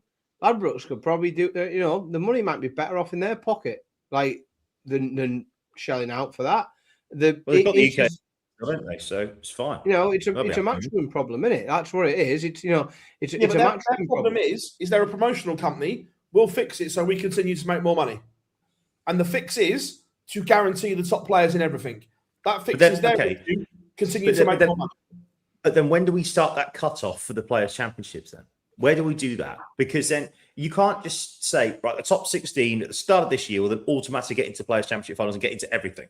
You can't do that because then people who might not be qualified, because then people will potentially not bother it and they might be drop down to 26th seed in the whole season. What's that? Same as the match play. You set a cut-off date, and if you are in the top 16 at that point, you are in. It's no different to the World Match Play now. But there is a cut-off point that after that, you might not be a seed. It's no different. The thing is that when you get to go on, mate.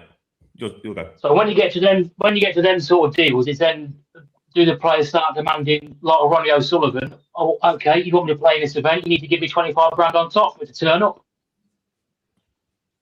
If you're making more money at me being there than not being there, you don't own me. I'm playing what I want. You can give me 25 grand and I'll play. I mean, Matt said there that PCF should go to the 128. Yeah, sorry, yeah.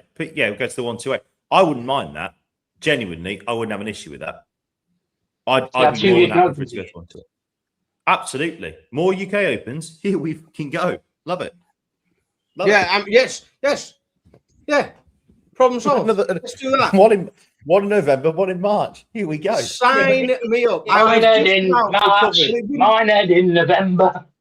The only issue there, draw, it would still be one plays 128, two plays 127. There's your pyramid. Get on with it. Yeah. So it wouldn't be like the UK Open is good because we don't know who's playing who, right? Let's be fair. And it would be on the main stage still, but Luke Littler against Perlo Ljubic on a Friday afternoon. Get me I'm there. Here for it. Get me there, mate. Imagine someone out the crowd and I played last week. Let's auction the leg off. I wouldn't be though, would I? I'd be in Reds. That's where I'd be. No, we wouldn't be there. We'd be in Studio 36, be in the multi-board room, lad. Yeah, no, we're having a break from that place. I know I'd be in Reds. I'd be in Reds shushing people. That's where I'd be. I'd be in Reds shushing people, telling them there's a game of darts going on. Sit down. But look, I'm convinced that these changes are coming. Whether it's a cap or go to 128, I think we see changes within the system next year. Because for the PDC, commercially, it's a disaster when the big players aren't there. I know people say they haven't qualified, which I get. But fundamentally, for a promotional company, it's a disaster. But again, we keep coming back to this, mate. I do have to keep pulling you up on this. You're saying that the big players aren't there.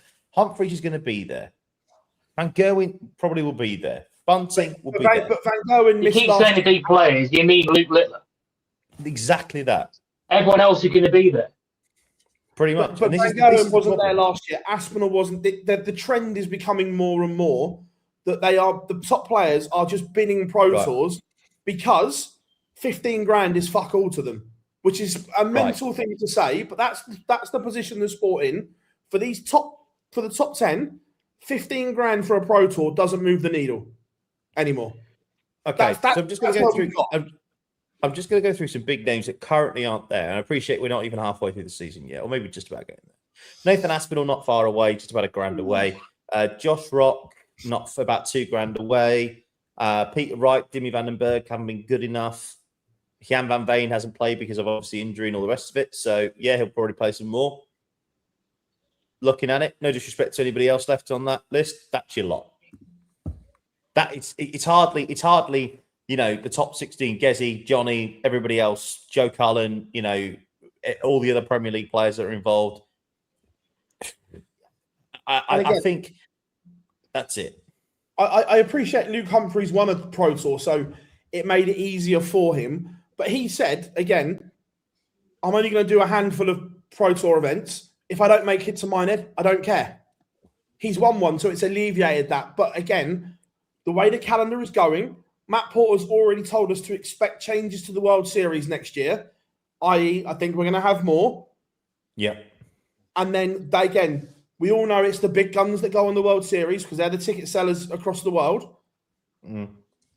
Now, if there's more World Series events, then they're going to skip again. And I think we'll get to the point where they will put Pro Tours whilst World Series events are on. And as soon as you do that, you then have to compensate the players that are being asked to go and do the non-ranked stuff. Well, that is the challenge because there are only 52 weeks in the year and there is a lot of darts. Like there is an awful lot of darts. There are very, very few. Like, Christ, how hard is it for us when we try and look to do, we try and find a weekend somewhere where we can be available. It's practically, it's an absolute nightmare because there is so much darts going on everywhere. And you're right. You mentioned that. Sorry, mate. I was just to go off that point. Sorry to interrupt you mid-flow. I thought you'd finished. But that is a really good point there from Mark. Why is there a Pro Tour in Hildesheim and not down the road in Wigan 2 days after the match play final? Because there's only two players.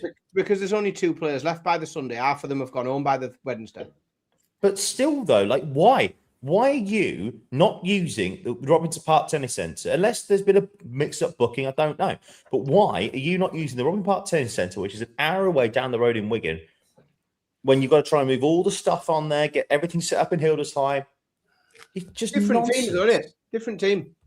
And what you probably find, so the logical answer to that is probably that the match play, as Phil and I know, and I think you do, Jack, like that it's 9 days of intense slog. And there will be some PDC members of staff and contractors and everything else that after 9 days on the spin will be absolutely desperate for a day off. And the PDC, they will probably be very, very happy to hand the baton over to PDC Europe. And my expectation is those that do have to go over will very much consider themselves having drawn the short straw because everyone else will be off for their summer holiday after 9 days or because there's obviously a couple of days, for those that get down there early and set things, potentially 11, 12 days of work. That is my expectation as to probably why that would be my guess. But then, like again, I'm looking at it. You've got a Players' Championships on the 25th and 26th of August at Leicester at the what is it called now? It was the Morningside back in the day, right? Mattioli Arena. Thank you. And then you've got the Hungarian Darts Trophy. Why on earth are you not moving them about? Put them Pro Tours in Leicester, and then put those 2 in Hildesheim, and then move them over to Hungary. Sometimes booking stuff is tough. I get that. In an ideal world, Risa would be after the Berlin Premier League night because it's a straight train trip to Risa. Sometimes bookings, I get in an ideal world, yes, but that's not always a possibility. Well, they do the same thing after Minehead, don't they? After players have to hobby back to Wigan to play in the World Championship qualifiers. Ridiculous. Because there's nowhere else to put Let's be honest, Minehead is miles from Minehead. Once you're there, you've still got an hour to go. It's, Yeah. I love Minehead the place, but it's an absolute mission to get to wherever you live. Mate, Much better in schedule. that A39, that last 23 miles on the A39, mate, when you get off at the M5, it is hideous. There is only one tolerable way of getting to Minehead, like that is not absurd, and What's it that? is to literally get a boat from South Wales. Right, any other way is a ball ache. Right. Helicopter. Here's the thing. Last month when I did the UK Open, right, and before obviously did the Cardiff Night Premier League, across the bay to get from Cardiff to Minehead is 12 nautical miles. I'm having to go around the entire country to come back into it. It's ludicrous. Yeah. I could have swam quicker. But always a straight line, mate. Always a straight line. Hovercraft.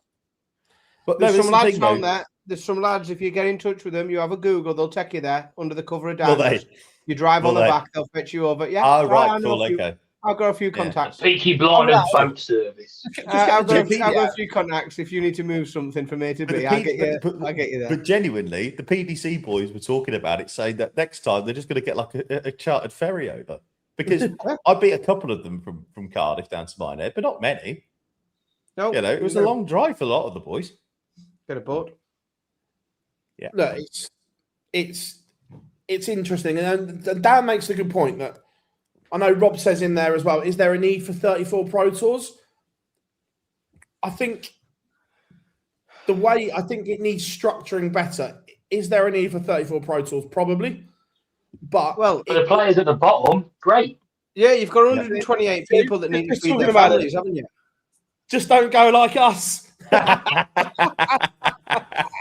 I've done mine enough time, though. I don't miss the place.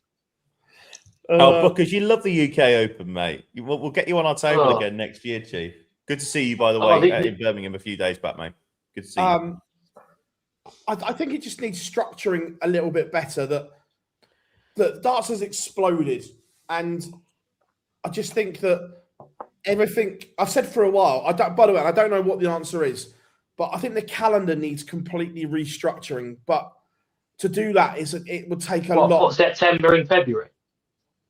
Well, I just look at it. I just think there's too much TV darts crammed into the back end.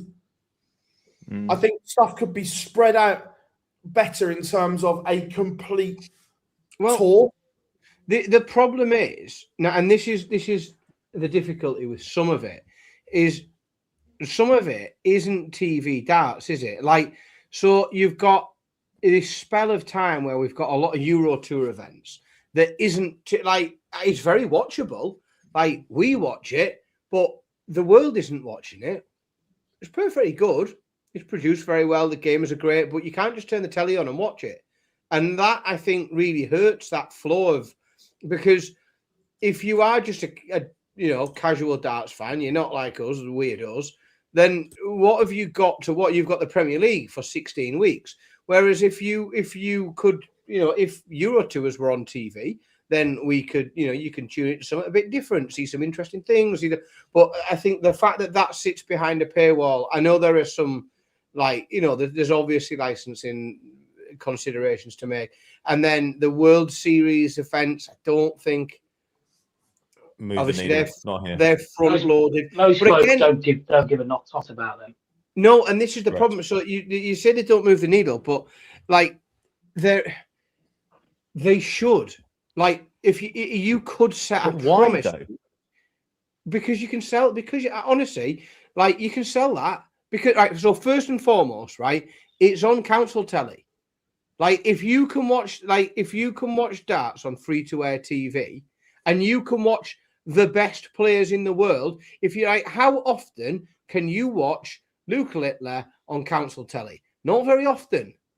Not very often at all. 2 tournaments and sports personality of the year. There's the 3 times a year you can watch Luke Littler on Freeview. But though, and I have to pull you up on this, mate.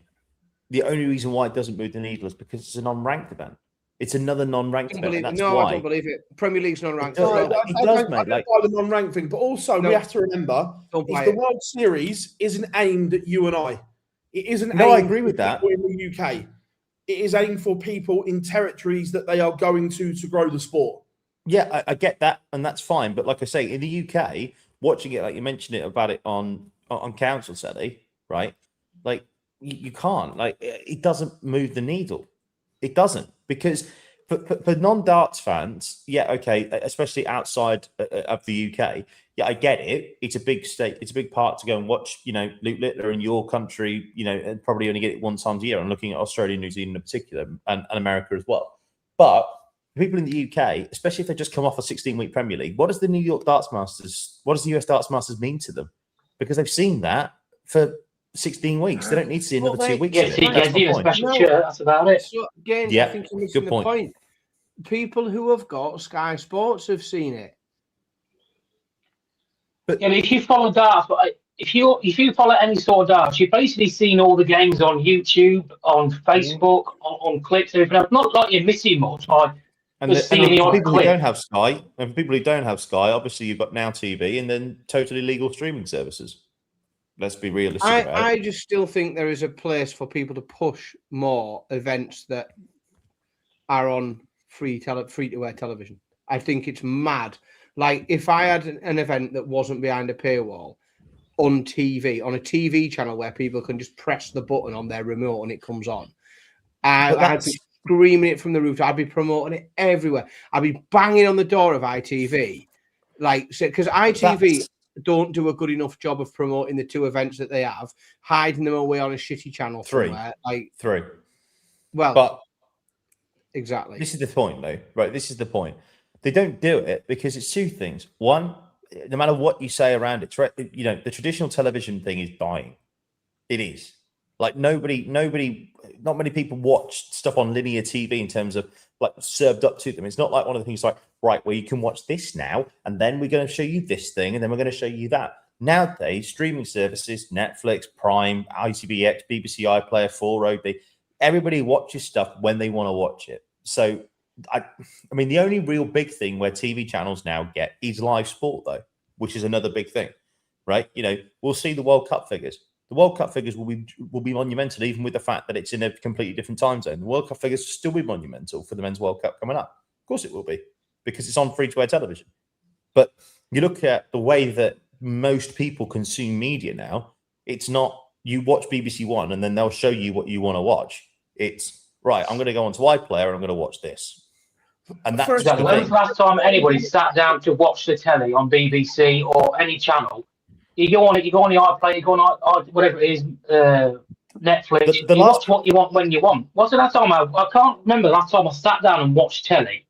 It was on a normal channel. The only time that I can think of, I think it's the only thing. A certain demographic. I agree with Dan here.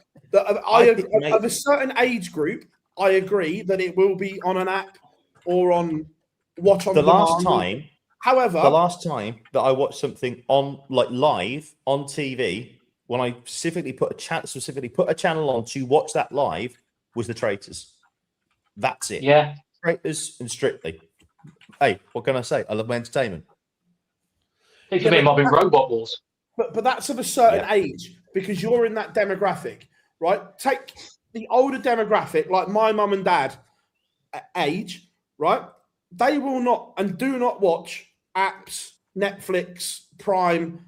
They literally, so you're cutting darts off to a whole audience. Right, hang on. Sorry to cut you off, Phil. Do you want the statistics? Go on. So, as of April 2026, the amount of people watching a television in the United Kingdom, this is a television, not an iPad or some other, watching a television in Great Britain, linear TV is the primary daily viewing method for between 48 and 56% of the entire UK television audience, while streaming is incredibly popular. Still 48 to 56% of people are watching linear TV in their home. There are around 20 to 26% of UK adults that are now pure streamers. So they don't consume any or virtually any TV at all. And I think that we all I think you become I don't know, you get disjointed in the world that you are around and the people that you are around and the world that you live in. But like half the country is still watching the telly. They're still watching Coronation Street at 7:30. Christ knows why. It might be good. I've never watched it, but they're still tuning into Cora at 7:30 and they're still putting. That's what half the country are doing now. Half the country aren't, but half the country is a lot of people that can watch darts. Okay, so that's at the minute. That 48 to 56%, in 5 years, like them will be dead. Sorry, Phil. And then, but if you can get can you get the figures for say 5 years ago? Yeah. To see the difference there, to see how much it changed from then.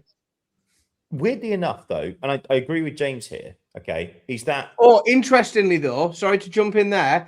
If you look at the figures of people who are in the demographic age 55 and over, then actually the numbers come down. Only 42% of people 55 and over are watching linear TV as their primary. So, it's people like me in the middle, traditionalists. That's what it is. It's the squeezed middle. That's who Gen Xers. That's who it is. But the thing is, though, right, is that you look at it, and I agree with James on this issue, is that if you put it on ITV1, you automatically increase your viewership, right? I'm not saying you put the whole tournament on ITV1, but I come back to another sport here, rugby, right? And I know, Phil, you're not a big fan of the chasing. I get it, but just hear me out on this. Sorry. Just hear me out on this. Yeah, I know. Just hear me out on this, okay? Yeah, I get it. They recently had, what was it? Last weekend they had the Champions Cup and the Challenge Cup finals, the two premier, like the sort of Champions League and Europa League finals for football fans. They had that for the rugby. They had it on ITV4 this weekend because ITV1 was showing horse racing. And that just shows you now where sport it goes. But there was no promotion for it. I only knew that they had it on ITV4 because it was on my Facebook feed. It's ludicrous. So I agree. ITV does not do a good enough job of hyping up what they have. Nope. Do you know what's something, actually? I've not seen a single advertisement yet for the FIFA World Cup, for the Men's World Cup on ITV. I've seen nothing. Absolutely nothing across all forms of streaming platforms and watching linear TV. There's no advertising for the FIFA World Cup. The BBC are doing it. Is it one of those things that you don't have to advertise, though? But like, yeah, but you'd like to think of advertising when the England games are on, at least. Yeah, but it's like saying Christmas is coming, isn't it? Everyone knows.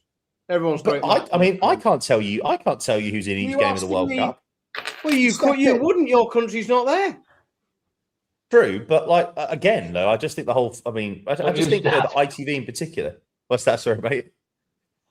So Phil's trying to step in. No, he's not stepping in. Someone dropped the C word. I thought I was being asked to step in for a minute. No way. Not even June yet. We've not even reached summer, even if it is 35 degrees outside. No. But this is the thing, though, right?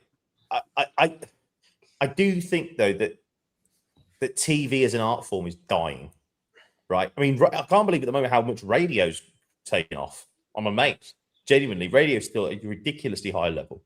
But TV, as numbers continue to shrink for events, because everybody watches stuff on catch-up.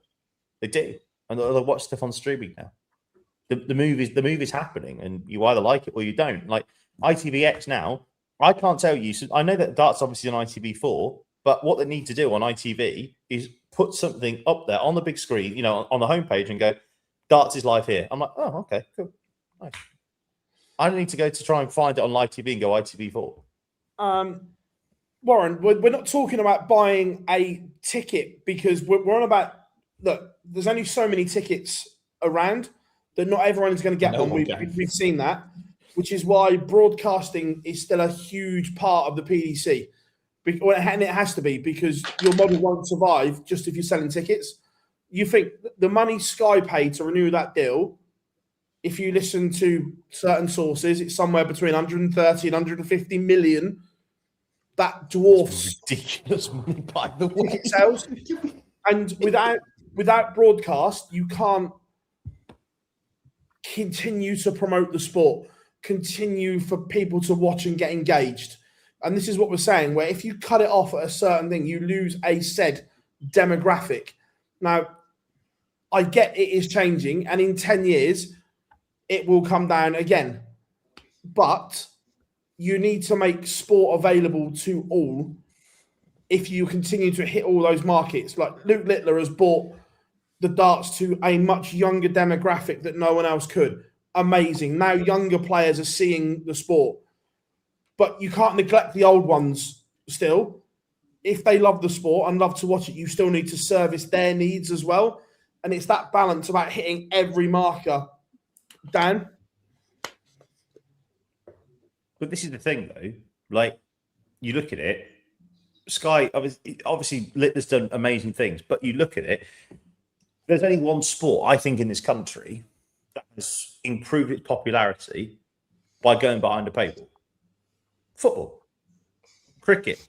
For a generation of cricket lovers after the 2005 Ashes, died on its arse. Boxing. Behind the paywall, but everybody pretty much legally. Legally. Well, see the difference. Sorry to jump in on you there, but it's rare I jump in to agree. But the interesting thing with boxing is boxing we've seen a change in the paywall there, because we saw the traditional pay-per-view model, and we saw people be like terrified, horror, they wouldn't pay the money, they didn't want to pay the money. Loads of people fell out of love with boxing, didn't watch boxing for years. What we've seen now is all of a sudden that boxing events are being picked up, say, by Netflix, where people already have a subscription. They're not having to drop 30 quid, 25 quid, whatever they were. I mean, some of those Sky pay-per-view events were creeping up to, 40 quid, 50 quid. The fact that now it's included in somebody's Netflix subscription. We've seen this with the WWE as well, where it's been wrapped up inside a different type of paywall. And I think it's starting to come the other way. I think boxing numbers are starting to really go back up again when you're not asking people for 40 quid a go, but you are doing deals with, a different type of paywall and a different type of subscription. And, do I think at some point that will be a bad thing for darts? Like, in all honesty, probably not, because we've seen I know that the WWE is something very different, but, we have seen that type of deal be done where you can, from a business point of view, it's a no-brainer because it's incredibly easy to forecast. Like, if you're relying on pay-per-view numbers, like, you are struggling, like, because, and you're relying on the next sponsor deal for the next event. Like, you're constantly trying to do the next deal and you're wondering how much money you're going to make off something. If you already know that you are going to put all of your content onto this platform for the next X amount of years and you'll be paid X amount of money for it, that then becomes very forecastable income. You know where your bottom line is going to be all the time. You always know where you're at. And what it then means is you can go out and every deal you then do on top of that, whether it's sponsorships and everything else, that's all now just like going that way. That's all money in your pocket. That's profit because you've already forecast. You can make longer term decisions about, you can make decisions 2-3 years ahead about events and about prize money and about other things because you've got that forecastable income from that. Like it's a gorgeous business model if you can get it. If you can get a Netflix or an Amazon, and I genuinely still believe that it brings more eyes to a product because like there are already people who will subscribe no matter what. I used to pay for my daughter and my son for the WWE network. I used to pay $9.99 every month. Like immediately that's going on to so that goes on to Netflix. The first thing I think, great, I can cancel that subscription. I'm $9.99 better off. Oh, hang on. I'm already subscribed to Netflix. That I don't have to pay any extra. Then I find out all the kids' mates from school, they're all now tuning in as well because their mum and dad have got Netflix. Because everyone's got Netflix. So now it's just so accessible. And I think, like, imagine if you had the Darts World Championship on Netflix. How many people would watch that? Ridiculous. Genuinely believe that there would be a considerable lift in numbers from where it's at currently with Sky Sports. And again, you've got the ease then within that platform of catching up and watching from all of that stuff, I think is you've also got a vault. You know, you can categorize things into having stores of classic matches and all your documentaries that sit alongside things and everything. Well, that's what Amazon Prime are doing now, aren't they? Amazon Prime have got that sort of classic matches thing, and I wouldn't be too surprised if the Euro Tour went there. Possibly. Yeah. But we've got a very different deal over here for WWE on Netflix. What the Americans have. The Americans have to subscribe to Peacock, and they still have to fanny about to get the pay-per-views. Yeah. You can still ESPN, if you got ESPN Plus and all that lot, they still got to pay you a lot of times for the pay-per-views.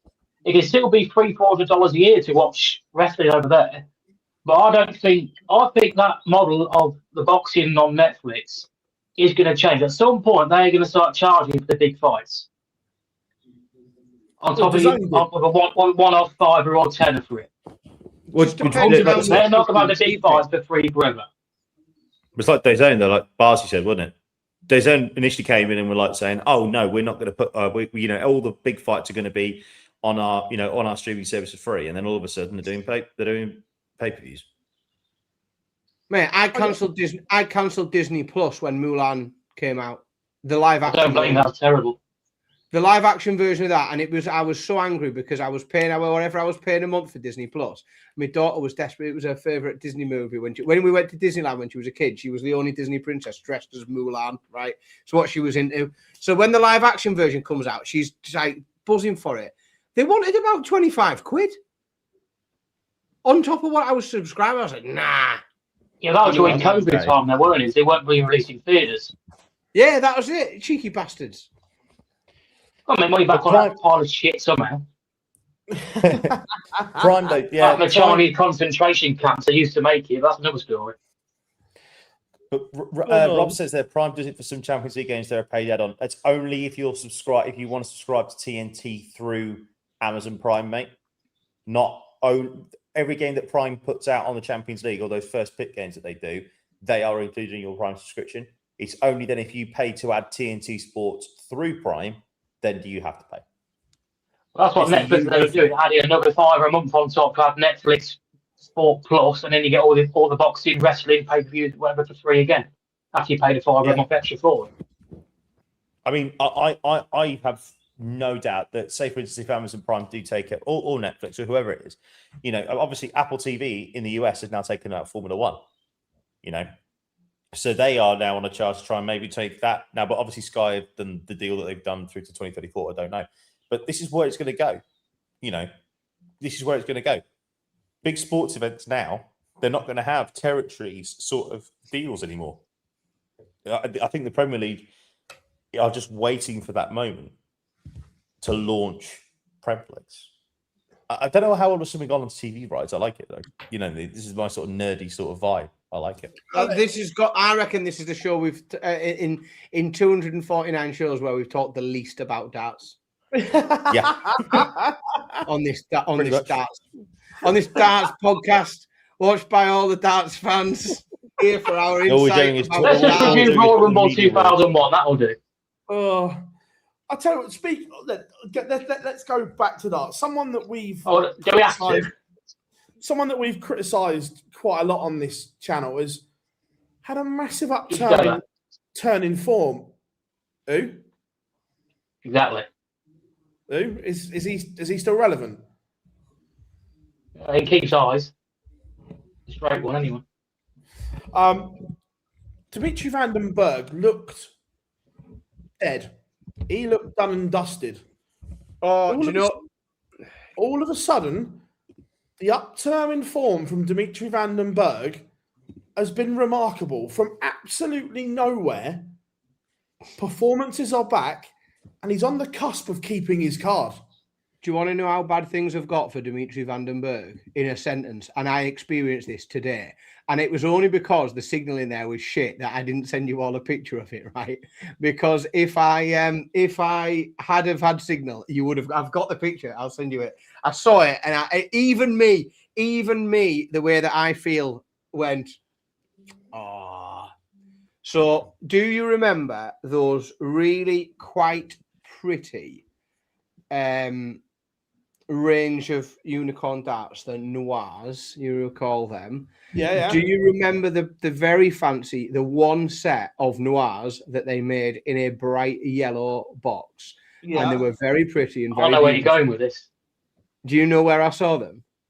Yeah. I saw them. Tesco's. Sports No, Direct. worse. Sports Direct with, you know, where they've got those like layers of stickers on and it's like 20% off, 40% off, 60% off. Well, does anybody want Dimitri's darts? Like just layers of stickers. And yeah, I was in Sports Direct for getting some cricket stuff, and on the end, and I just thought, oh, that's a bad sign, isn't it? When your posh expensive darts are being flogged off in, and they were literally next to, you know, like the sort of $14.99 Littlers and the rubber Gary Anderson And the Smudger 40 for a tenner golf ball. Yeah, I thought it was an odd place to spot a bright yellow box, and I was like, that's Dimitri Vandenberg's noirs, yeah. And I think that's not a good sign, is it? That's not a man on the way up. If your noirs are in sports, if Mike Ashley is flogging your unsold darts, things aren't going well.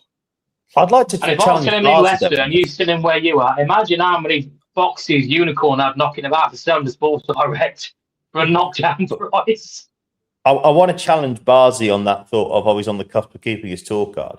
He's not. Nowhere near the World Championships yet. Chile asked me if I bought them. No, and I didn't. And the reason being, I should have made it clear, they still did want someone to transact and pay money for them. If they were offering someone money to take them away, I would have considered it briefly. But no, I didn't. I didn't tempt myself. Might be a nice start to in the tour card race jar. Yeah, but that hasn't got things in there in terms of first round money for events that people have qualified for yet, has it? Yeah. Not for people who are in the Pro Tour order merit that potentially might get. Yeah, but just so you know, right? Just so you know, people's 15 grand and 4 grand on. Yeah, so for example, he's not going to get to the Worlds though, is he? At the moment, unless he goes through the quality. I'd say he's got a chance. I'm not saying he hasn't got a chance, but he's not on the cusp of it. He isn't anywhere near the match play. He's nowhere near the Grand Prix. Still nowhere near the Players' Championship finals. He's still got to qualify for the Worlds. The Worlds, if he gets 15 grand on his ranking, he keeps his card end of. He doesn't need to qualify for anything else.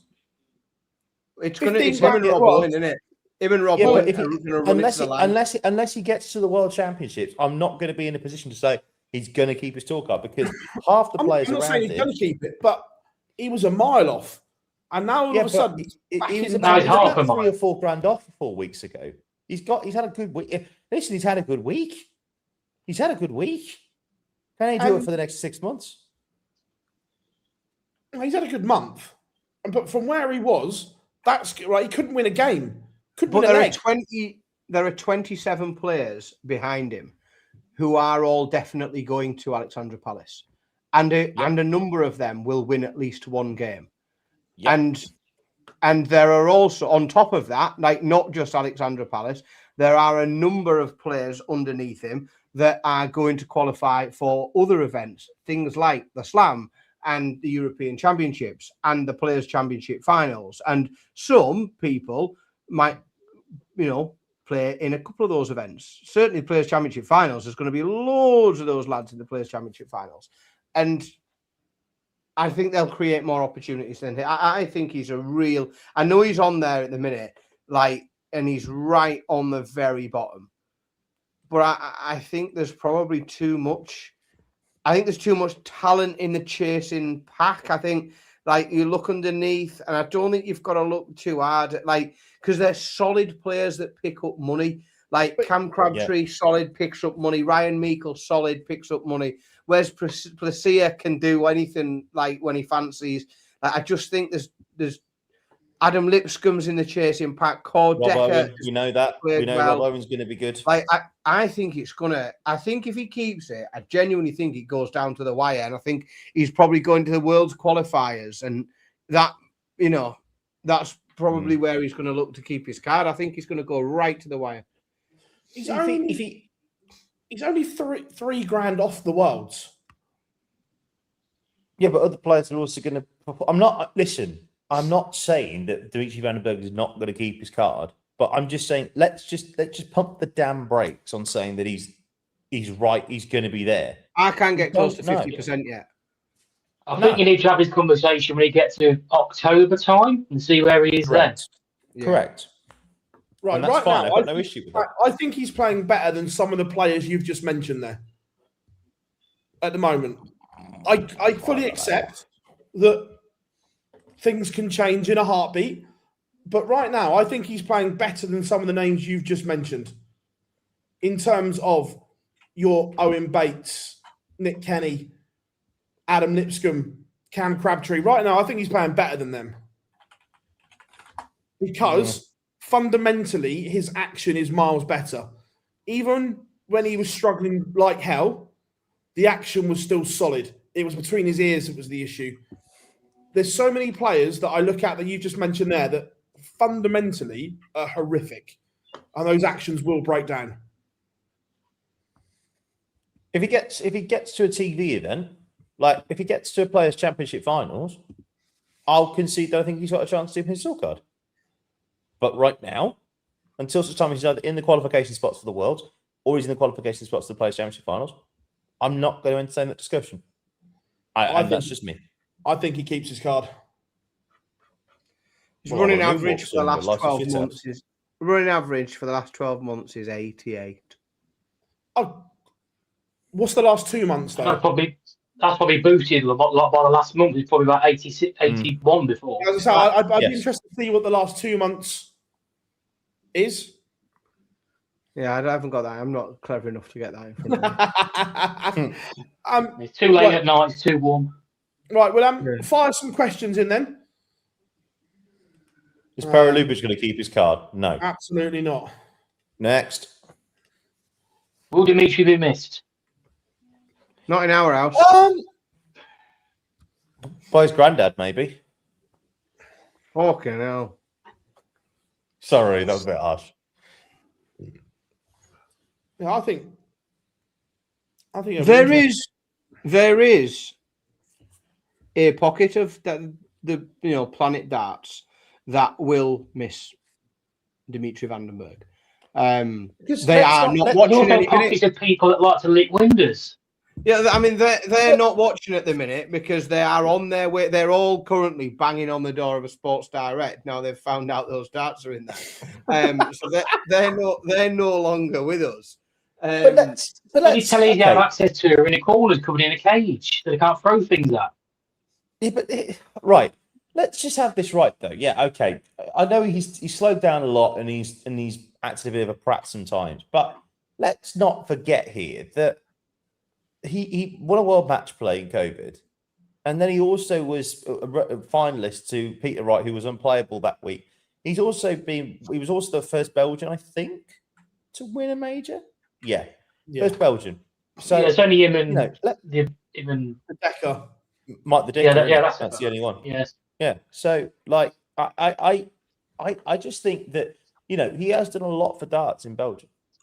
So tremendous talent and a lovely lad. Yeah. I just can't stand watching him play darts. I agree, because before he then decided to slow down and before he decided to really try and think about throws, he was a wonderful. I thought he was a fabulous player to watch. He was hitting more 180s than most. To be fair, that UK Open final though, horrendous. And we were there. Like you and I were. I mean, I wasn't quite within strangling distance because by Christ, it had been tempting, because that was one of the hardest matches I've ever watched in person. It was fucking horrible, awful, terrible. And I think that's what I've struggled with Dimitri from that point. And I think it was because you invest a lot into, and I don't mean financially, a trip to the UK Open. It's not the financial investment; it's the emotional investment. It's the experience, and to have that as the highlight on the Sunday night was a real. It sucked the life out of the UK Open for me. The sad thing is, he was a better player before he started all that nonsense. If he was winning doing it, not very often rhythm players slow down and do a lot of nonsense and get better. You know, Adrian Lewis wouldn't have got better stood there going, "All right, me duck, just have a look at this."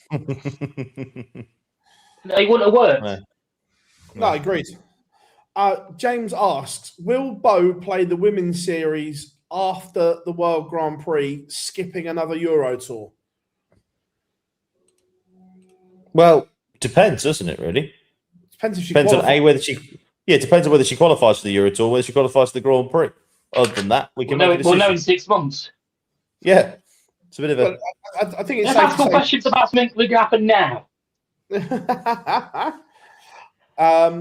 need to be in Premier League next year. We don't need that question yet. Jesus, when? No, absolutely fucking not. Let's be fair. The best thing about the Premier League is the 6 month speculation who's going to be in the Premier League. No. Correct. No. I mean, that's the one. That's the only thing that's just that. No, honestly, everything about the Premier League, just no. Decker and Ed House retained their majors this year. They won 2 years ago. No. Next. When do you think Bo will make a move and stop playing around the women's tour? Lindsay, when she feels comfortable. After the Worlds, because she'll be in the top 64, so she won't be allowed. Correct. I think Bo still thinks she's just a lady doing well. I don't think she doesn't know how bloody good she is. Agreed. She doesn't. Agreed. She's not just good for a woman player. She's fucking good, full stop. Yep. Like I remember watching like Anastasia was around when I was a fan years ago, and Trina, and they were very good dart players, but they were good lady players. Like, I know Anastasia got invited to PDC and she beat Van der Voort, but she never really did much. Whereas Bo's game is phenomenal for whether you're a bloke, a woman, or anything in between. There's only two things, but there you go. But anyway. No, agreed. Yeah, look. The ET14 qualifier is in July. Cool. That's ridiculously far away. For when the ET14 is going to be. That's stupid. It is, but I believe the players and the managers have all said that they want the qualifiers further. So it gives them time to book. Because it gives them time to book at travel at reasonable prices. Flight prices go mental closer to the time. Yeah. So because when they're the week before, if you qualify, then your flight is ridiculous money. That's fair enough. I get that. Makes sense. Makes sense. No, I agree. Right, last few then before we wrap up for the evening. I tell you, I've loved tonight's show. It's been an absolute belter. Thank you very much, Big Johnny, for coming on as always. You're welcome. Always a pleasure. I hope you enjoyed your live lounge debut, buddy. No, I'll be back. If everyone's enjoyed me coming here talking nonsense, I'll always come back Monday nights. I'm happy with this. I ain't going to do live lounge after a tournament 2 a.m. Now that's just that. How do you fancy coming up to report? How do you fancy coming up for 6 weeks straight when I'm off? Yeah, go on then. Rob says his agent's fee will be in the post. Send it to MDA Promotions. Send it to a night at the dart. Tickets available now for $25.99. VIP meet and greet from 5:30. Yes. Just a quick one. Last week, the amount of people that come to the wrong door at the Mattioli at Leicester was unbelievable. It says on the ticket, entry via memory lane, and we're on the other side. I also turned around about 200 folk. Love that. Coming the wrong way in the taxis. Oh, brilliant. Remember, this will be available as an audio only in the morning, as always. It is a mental week. We've got content every day of the week for you. Media Day on Wednesday. Premier League watch along as well. It will happen. We just need to confirm details, but there will be a Premier League final watch along on Thursday night. And then we are straight into the European Tour Friday, Saturday, and Sunday. So if you haven't yet, make sure you smash that like and subscribe button for us, because we massively appreciate it. But until then, it's been another amazing show. We've been Online Darts. It's been Phil Bars, Dan Simpson, Jonathan Theaton, and Johnny Bryant joining you for today. We'll see you all very, very soon.